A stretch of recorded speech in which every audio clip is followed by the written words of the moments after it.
पर्चे में बताया गया।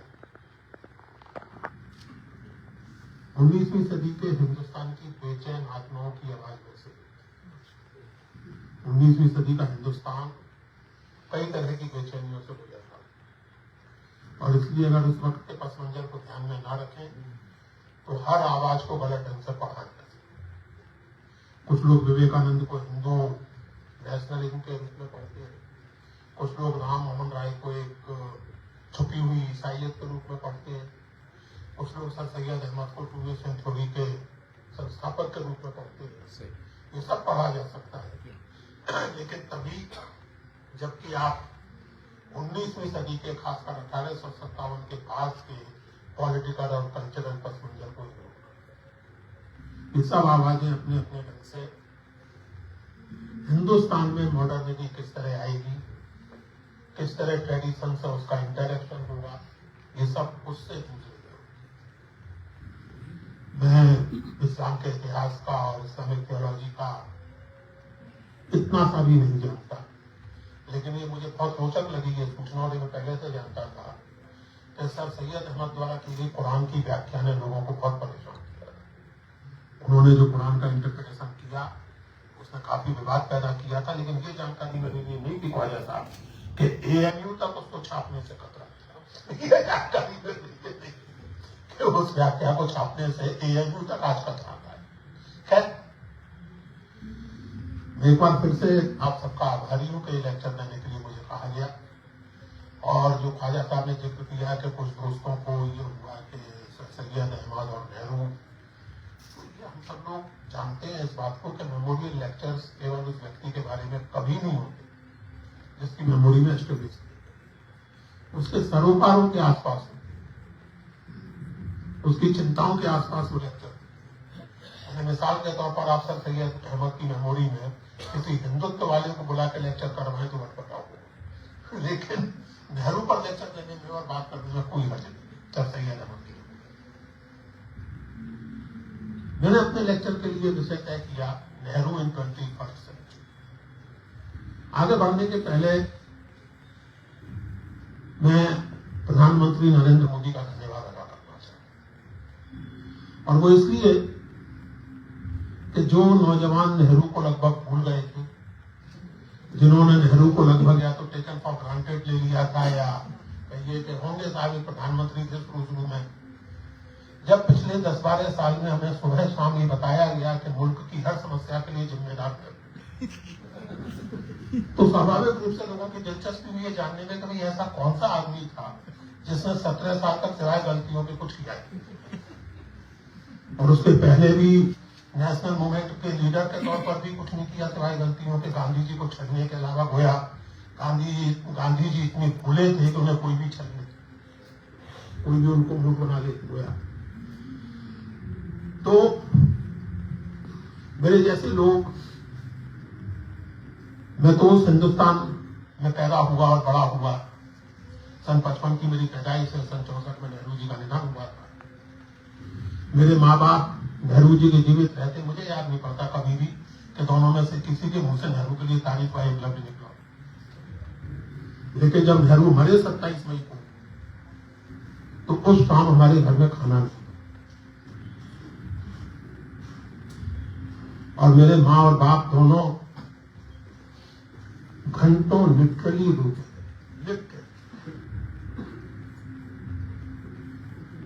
हमारा परिवार जिस वैष्णव मठ से जुड़ा हुआ था ग्वालियर में, वो बड़ा मशहूर मठ है। वैसे गंगादास जी का नाम आप सब लोगों ने सुना है, जिन्होंने रानी लक्ष्मीबाई का अंतिम संस्कार किया था ग्वालियर में।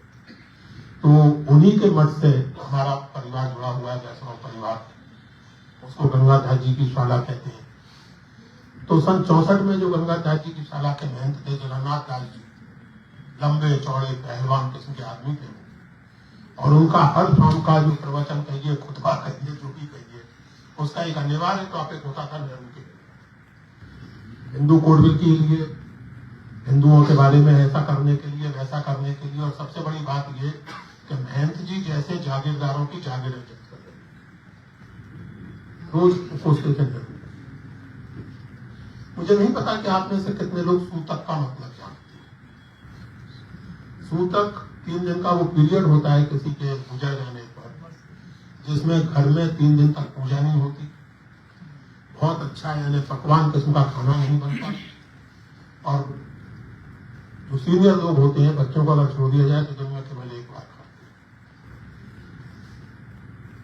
रिवाज ये है कि मंदिरों और मठों में किसी गृहस्थ व्यक्ति के लिए सूतक ऑब्जर्व नहीं किया जाए,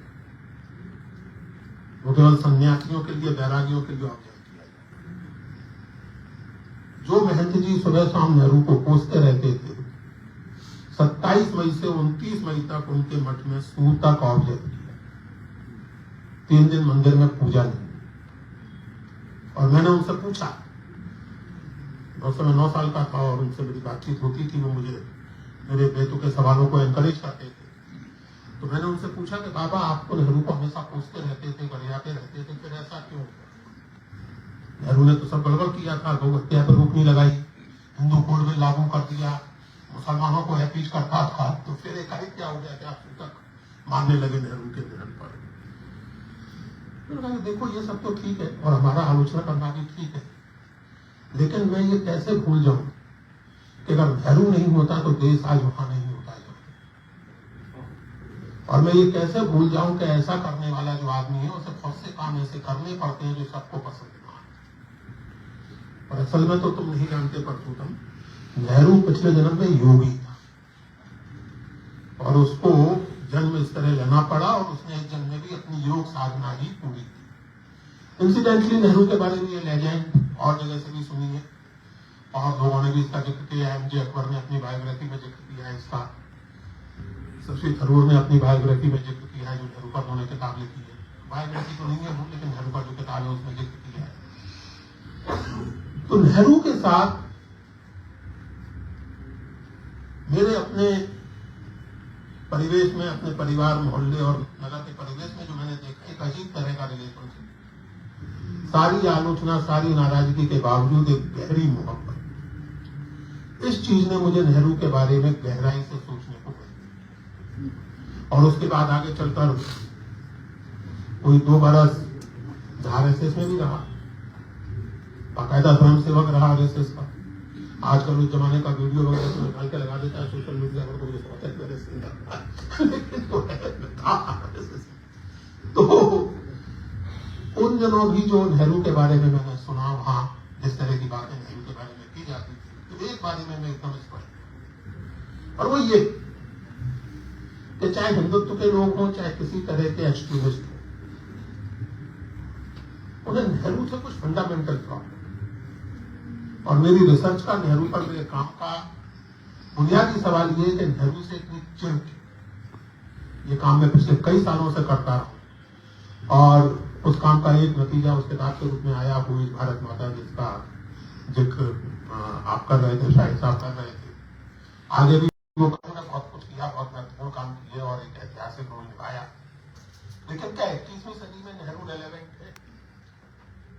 हिस्टोरिकली तो रेलेवेंट है और रहेंगे, लेकिन क्या 21वीं सदी में नेहरू के आइडियाज और प्रैक्टिसेस से हम लोग कुछ सीख सकते हैं, या केवल एक जैसे हिस्ट्री में हम पढ़ते हैं, बहुत सारे लोगों के बारे में पढ़ते हैं, लेकिन क्या कोई कंटेम्परेरी रिलेवेंस नेहरू की है? आज की इस बातचीत में मैं इसी सवाल का जवाब खोजने की कोशिश करूं, कंटेम्परेरी रिलेवेंस। तो जब हम 21वीं सदी में नेहरू की बात करें तो थोड़ा सा इस बात पर गौर करें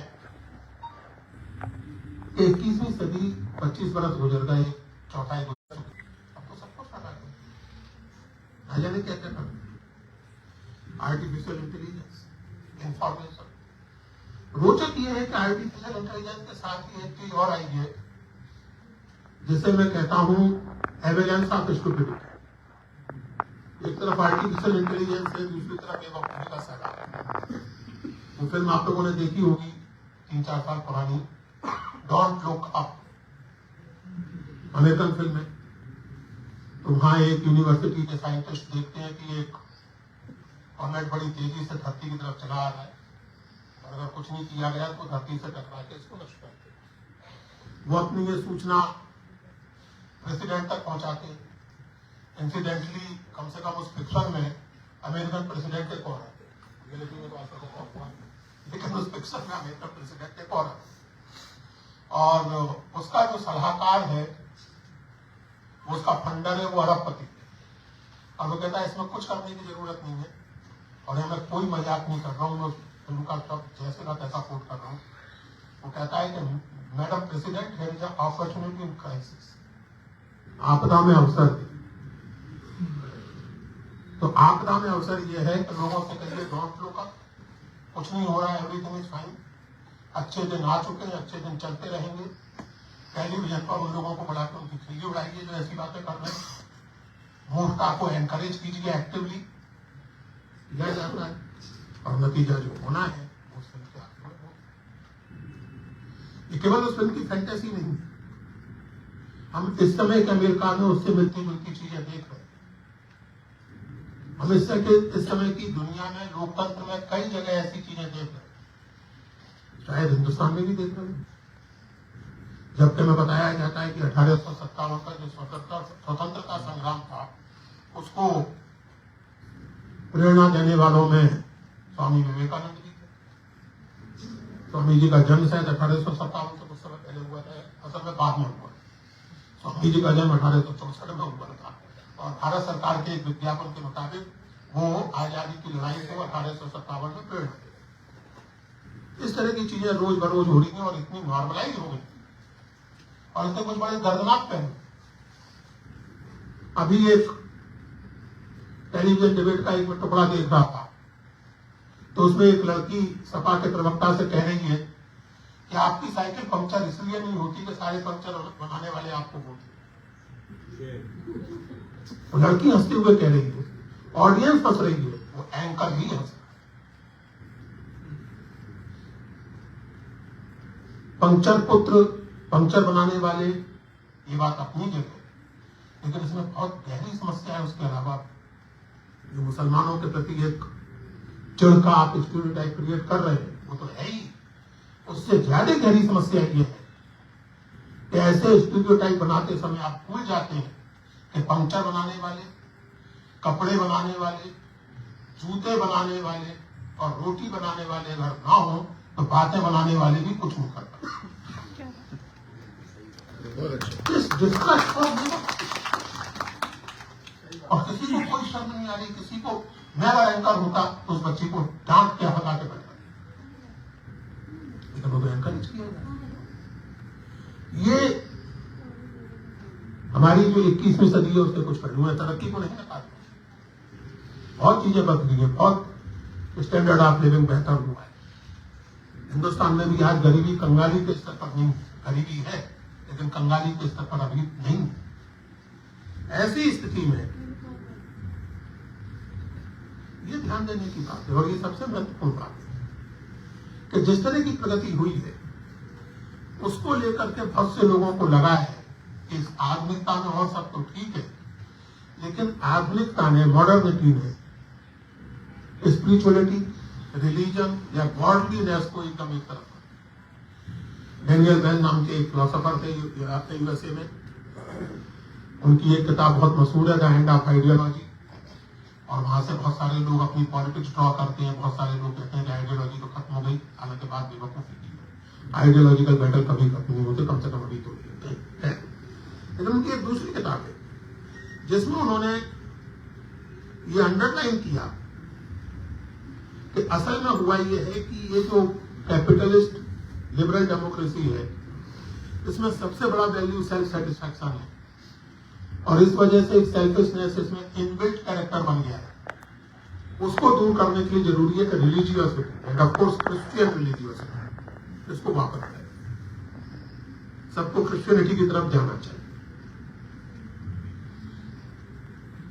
स्पिरिचुअल वैक्यूम की बात सही है, लेकिन उसी के साथ एक और चीज सही, और वो ये कि मॉडर्निटी ने एक आइडिया दिया था यूनिवर्सल ह्यूमन वैल्यूज का, यूनिवर्सल मॉरल मेजरमेंट्स का, मॉरल प्रतिमानों का। यानी अगर अन्याय बुराई तो हर जगह बुराई, हर सूरत में बुराई। पिछले 30-40 साल में एक ऐसा विचार, एक ऐसी सोच दुनिया भर में फैली है जिसे हम कल्चरल रिलेटिविज्म के रूप में जानते हैं, जिसमें यह मान लिया गया है कि किसी भी ट्रेडिशन को अपने ढंग से रहने का अधिकार है, भले ही उसमें किसी भी इनबिल्ट इंटरनल इनजस्टिसेस।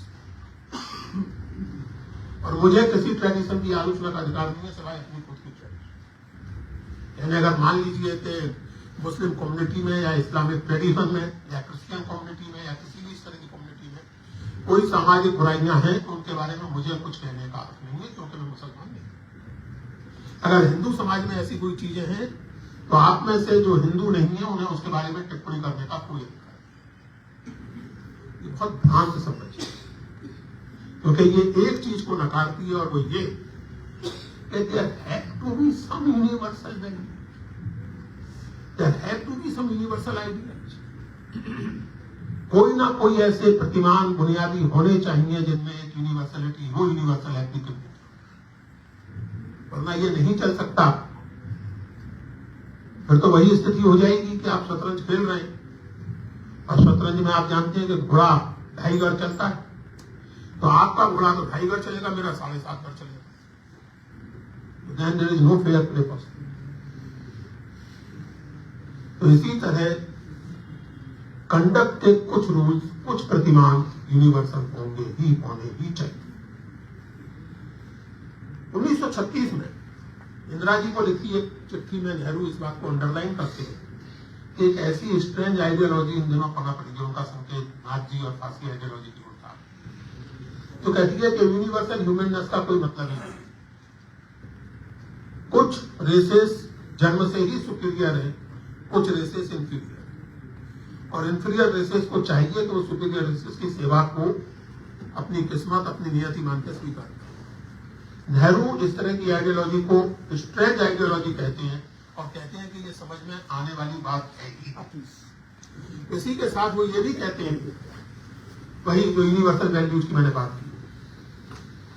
आज की स्थिति अगर आप देखें क्या ये सच नहीं है कि मिसाल के तौर पर सेकुलर हिंदुस्तान में अगर एक इमीडिएट पॉलिटिकल कॉन्टेक्स्ट में बात की जाए तो सेकुलरिज्म के सारे फायदे मुझे मिलने चाहिए, लेकिन सेकुलरिज्म बना रहे इसके लिए कोई कीमत में चुकाने को तैयार नहीं। अपनी ट्रेडिशन का कोई हिस्सा में कंप्रोमाइज नहीं करूंगा, अपनी रिलीजियसिटी के किसी हिस्से पर, किसी पहलू पर पुनर्विचार में नहीं करूंगा, लेकिन सेकुलरिज्म के सारे प्रोटेक्शन मुझे मिलने चाहिए। असल में समझने की चीज ये है कि सेकुलरिज्म हो या डेमोक्रेसी, ये केवल पॉलिटिकल सिस्टम्स नहीं है, ये वर्ल्ड। अगर उस वर्ल्ड व्यू को सस्टेन करना है और उसे आप सस्टेन करने लायक मानते हैं तो जैसे डेमोक्रेसी के बेनिफिट्स उठाने के लिए आप इस बात को मंजूर करते हैं कि मेरे वोट की भी कीमत वही होगी जो मेरे ड्राइवर के वोट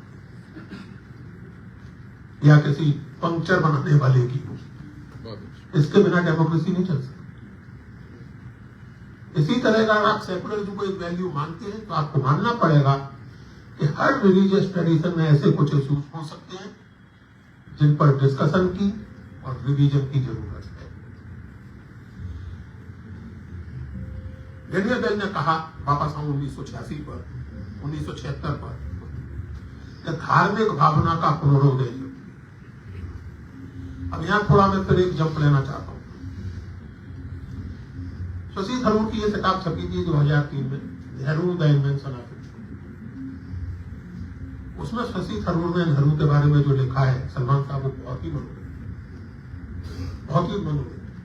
जैसे apart from other nuggets of wisdom, उसमें एक ये है कि नेहरू सेकुलरिज्म के जोश में ये बात नहीं समझ पाए कि 21वीं सदी में कंप्यूटर प्रोग्रामिंग और स्पिरिचुअल प्रेयर एक साथ चले। उन्होंने सेकुलरिज्म को स्पिरिचुअलिटी से एकदम काट दिया। वो रिलीजियसिटी के इतने खिलाफ थे कि ये बात नहीं समझ पाए कि कंप्यूटर प्रोग्रामिंग और प्रेयर 21वीं सदी में एक साथ चल रहे हैं। ये शशि थरूर कह रहे हैं 2003। नेहरू से एक बहुत लंबी बातचीत 1960 में आके करंजिया ने की, जो बाद में the mind of mister Nehru या the philosophy of mister Nehru के टाइटल से छपी है। सन 60 तब तक आलम यह था कि मॉडर्निटी, साइंस, टेक्नोलॉजी इन सब में लोग सारी मानवता का उद्धार देख रहे थे, कोई सवाल उठाता ही नहीं था इन चीजों। उस समय सन 60 में नेहरू ये कह रहे हैं उस बातचीत में कि our technological civilisation has created a spiritual vacuum in human mind. हमारी तकनीकी सभ्यता ने मानवीय चेतना में एक वैक्यूम पैदा कर, and we have to take care, we have to think. The man is saying this in 1960। लेकिन स्पिरिचुअल वैक्यूम को टैकल करने या एड्रेस करने का तरीका नेहरू का ये नहीं था कि वो इस या उस रिलीजियस ट्रेडिशन को प्रिविलेज करने लगे, या रिलीजियस ट्रेडिशन और टॉलरेंस के नाम पर दुनिया भर की रिएक्शनरी और रिग्रेसिव चीजों को टॉलरेट और एक्सेप्ट करने लगे। उनका तरीका यह था कि अगर स्पिरिचुअल वैक्यूम है तो उसे क्रिएटिव ढंग से कैसे एड्रेस किया जाए, कैसे उस पर क्या किया जाए। जितना कुछ उन्होंने किया सन 60 में उनको ये रियलाइजेशन या उसके पहले भी हुआ होगा, लेकिन सन 60 में वो इसको क्लियरली आर्टिकुलेट कर रहे हैं, क्लियरली फेस कर रहे हैं।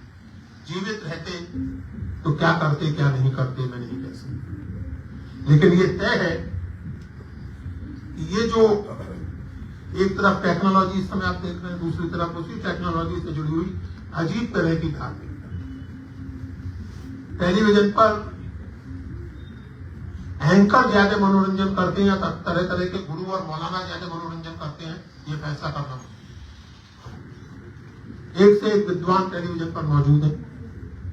हर कोई जो है धर्म के नाम पर कभी किसी ने क्या खा लिया इस पर ऐतराज है, कभी किसी ने क्या पहन लिया इस पर ऐतराज है, और वो सब वहां बैठ करके पत्तेबाजी कर रहे हैं और उसको हम एंजॉय कर रहे हैं।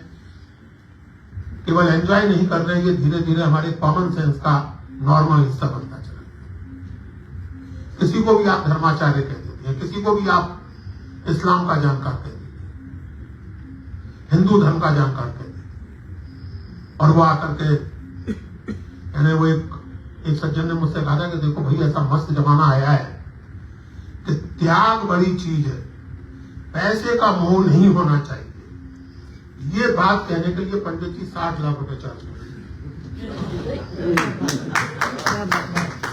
इनफैक्ट मैं पंडित जी का नाम भी बता सकता हूँ, लेकिन छोड़िए रिकॉर्ड को ना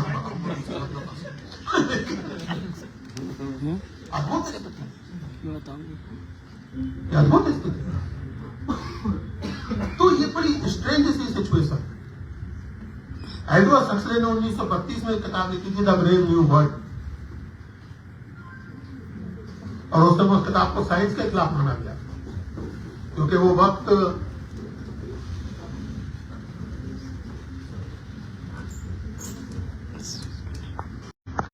नहीं आई थी। लोगों को लगा कि एडवर्ड सक्सले जिस टेक्नोलॉजिकल तरक्की और इसका मजाक उड़ा रहे हैं ये ठीक नहीं है।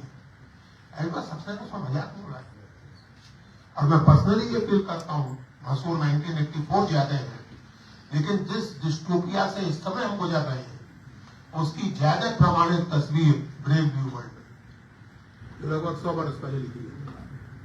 और ब्रेव न्यू वर्ल्ड में सबसे पहले तो इस पर ध्यान दीजिए कि टाइम 80 से नहीं गिना जाता।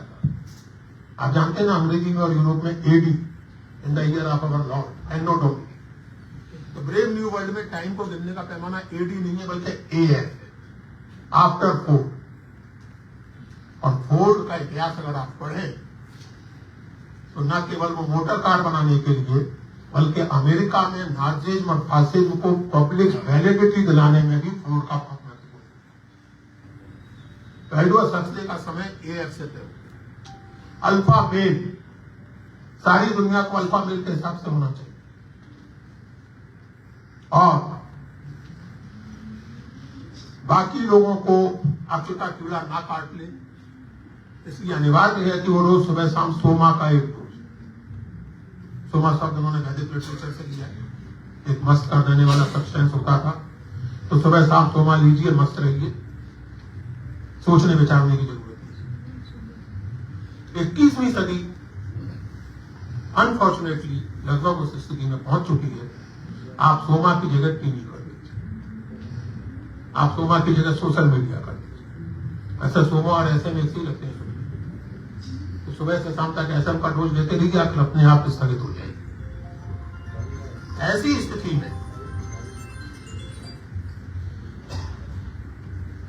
नेहरू का क्या रेलेवेंस हो सकता है? नेहरू का रेलेवेंस ये हो सकता है, मैं ये मानता हूं और बहुत क्लियरली मानता हूं कि हमारे राष्ट्रीय आंदोलन के नेताओं में सबसे क्लियरली, कंसिस्टेंटली और अनएबेस्डली मॉडर्न अगर थे तो नेहरू। और आज उस तरह की मॉडर्निटी की हमें सचमुच जरूरत है। ऐसी मॉडर्निटी जिसमें इंपॉर्टेंस इंडिविजुअल को है, जिसमें इंपॉर्टेंस इंक्वायरी को है, जिसमें इंपॉर्टेंस संतुलन को है, और जिसमें इंपॉर्टेंस इंफॉर्मेशन को नहीं बल्कि विजडम को। बहुत आमतौर से कहा जाता है कि नेहरू के economic, social, international, political ideas सब फेल हो गए। अब सोशलिज्म तो बेकार की बात है, मिक्स्ड इकोनॉमी उससे भी ज्यादा बेकार की बात है। ऐसा बहुत से लोग मानते हैं, बहुत से लोग उनके कहते भी। फ्रांसिस फुकुयामा 1991 में उनकी किताब छपी थी द एंड ऑफ हिस्ट्री। उसी समय एक और मशहूर किताब छपी थी the clash of civilisation, Huntington की।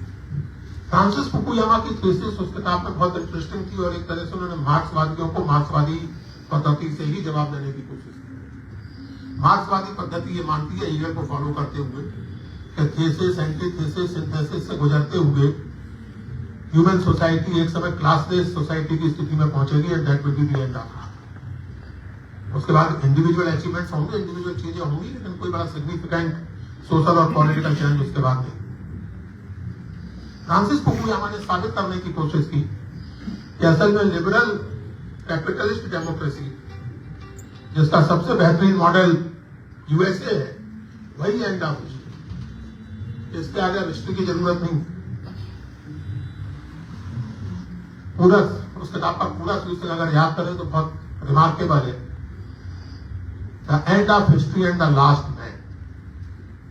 फुकुयामा की पूरी थीसिस ये है कि ना तो हिस्ट्री रहेगी और ना हीरोइक मैन रहेगा। अगर बड़े ऐतिहासिक परिवर्तनों की ना कोई जरूरत रहेगी, ना गुंजाइश रहेगी। अमेरिकन मॉडल की liberal capitalist democracy is the end and target of history, that is 1991।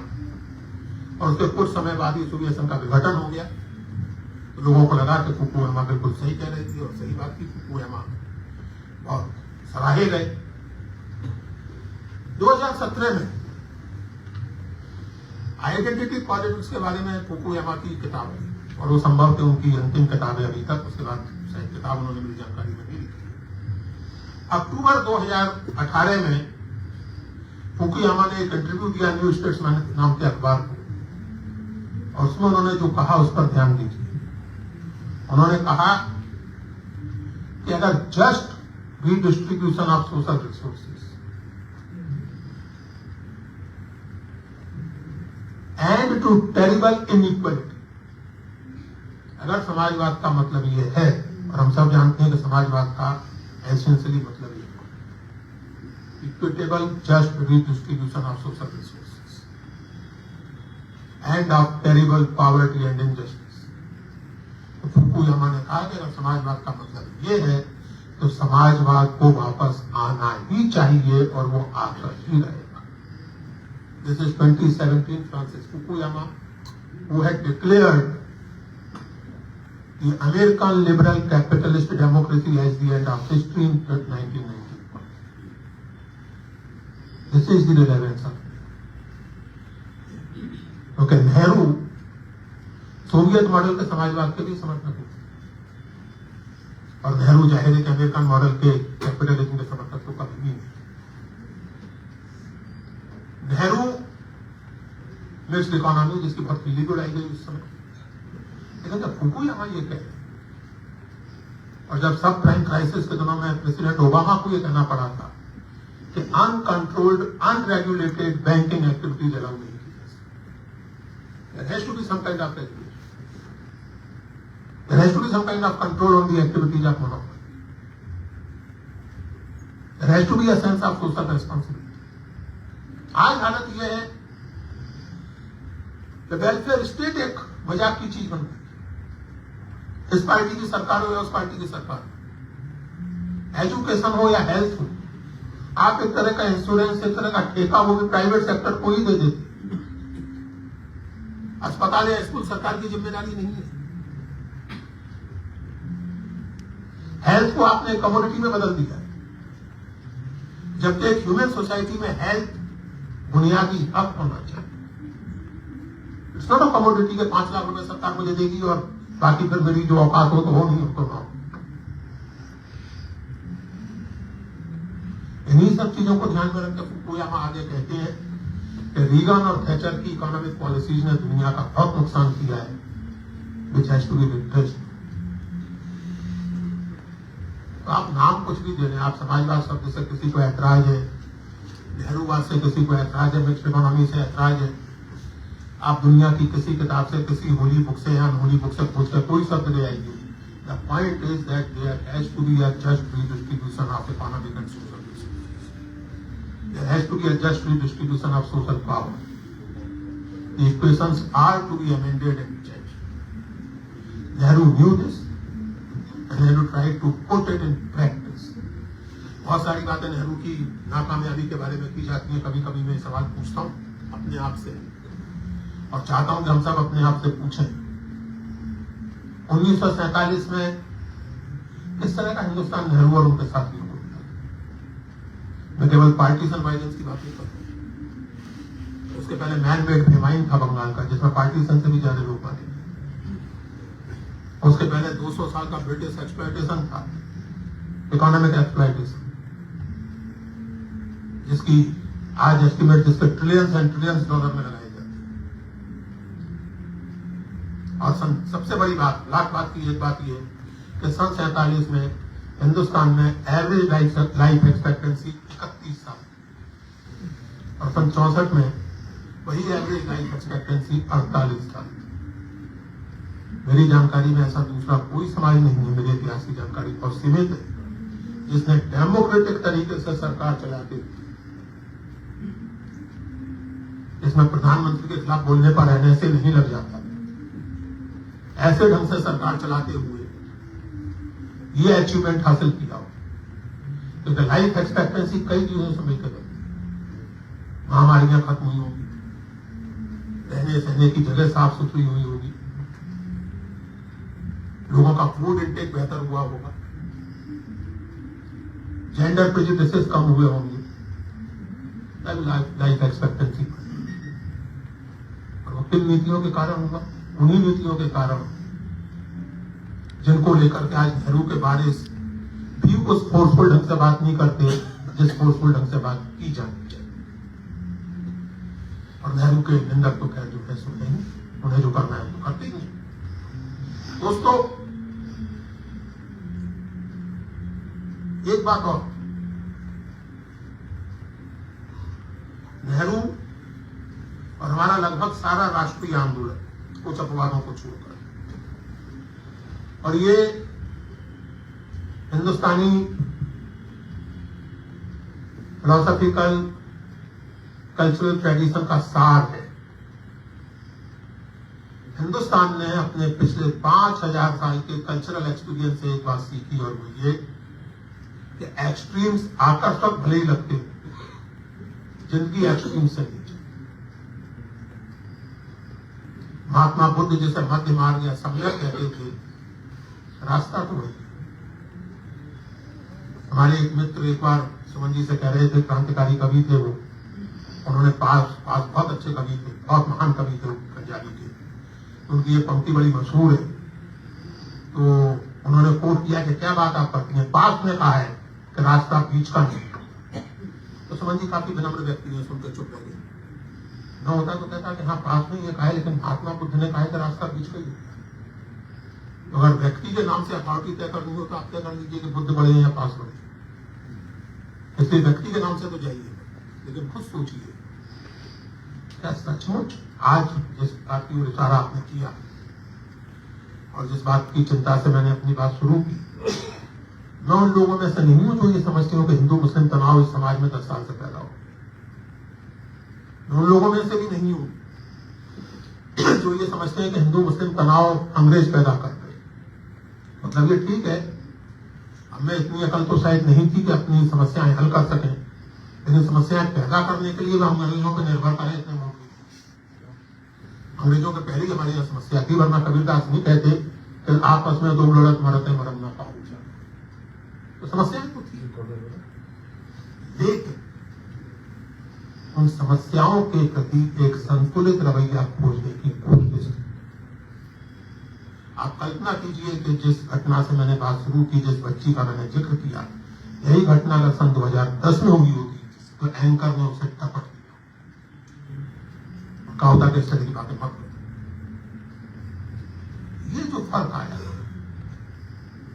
ये मध्य मार्ग से हटके एक्सट्रीम की तरफ जाने, और ये केवल हिंदू एक्सट्रीम नहीं। अभी वो प्रेस कॉन्फ्रेंस में महिला पत्रकारों को नहीं बुलाया गया, इस पर कुछ लोगों ने आलोचना की। तो आलोचना करने वालों को कुछ मुस्लिम हैंडल्स ने जो भड़काया है ट्विटर और फेसबुक पर, वो पढ़ना अपने आप में मनोरंजन। और मैं किसी समुदाय, किसी उसके बारे में कोई आलोचना नहीं करता हूं, ना हिंदुओं के बारे में, ना मुसलमानों के बारे में। मैं फिलॉसफिकली ये बात पॉइंट आउट करने की कोशिश कर रहा हूं कि 21वीं सदी पिछले 25 साल के अनुभव के आधार पर कहा जा सकता है कि अनफॉर्चुनेटली एक्सट्रीम्स की भी सदी बनती है, और ये चिंता की। और इसमें नेहरू, देखिए नेहरू की महत्ता इस बात में है। महात्मा गांधी, जाहिर है नेहरू तो हमेशा कहते थे कि मेरी कोई नई बात नहीं है, मैं तो महात्मा जी के सिखाए पे चलता हूं।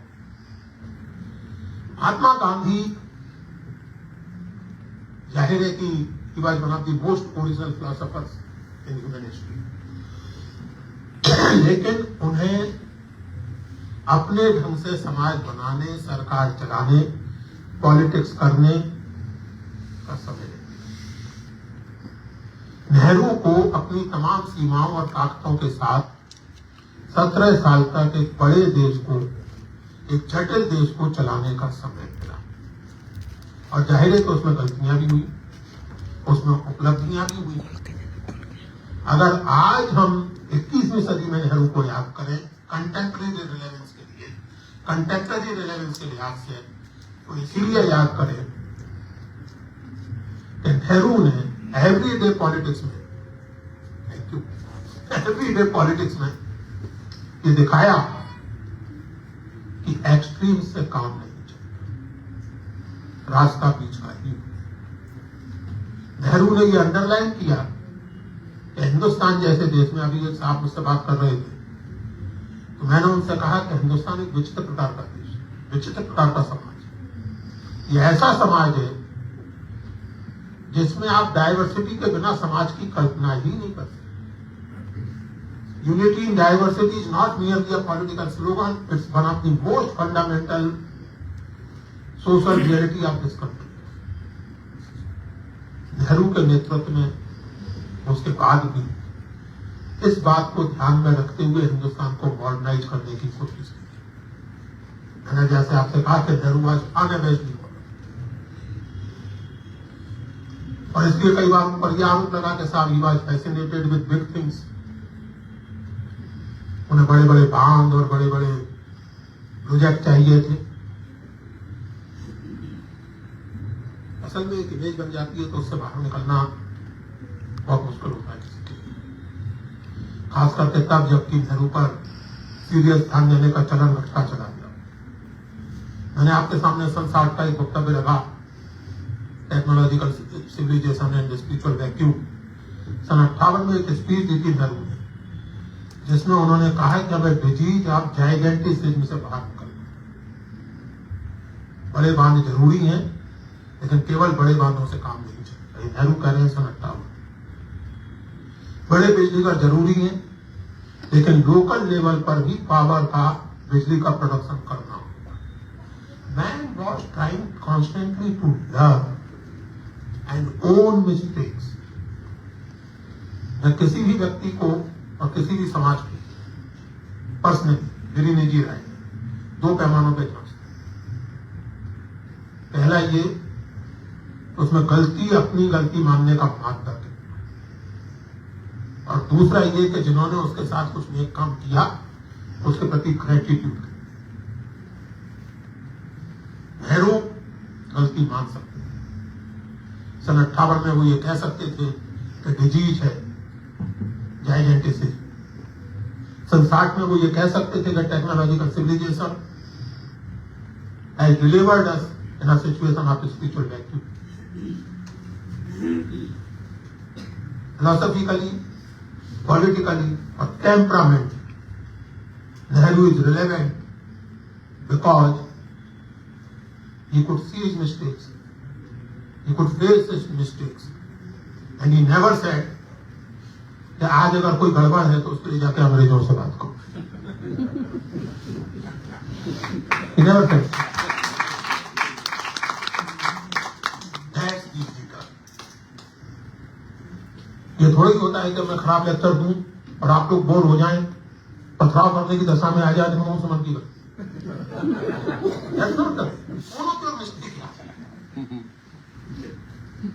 आखिरकार हम सब इंसान हैं और हम जानते हैं कि केवल दो ही तरह के लोगों से गलतियां नहीं होती।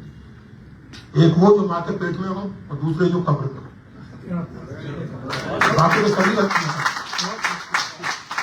जरूर नहीं की होगी, जरूर की। But the way he lived his life, the way he led this society, this country, and in fact the world, makes him relevant, even more relevant than he was in his own time. He is more relevant in our times than he was in his own times. Thank you very much.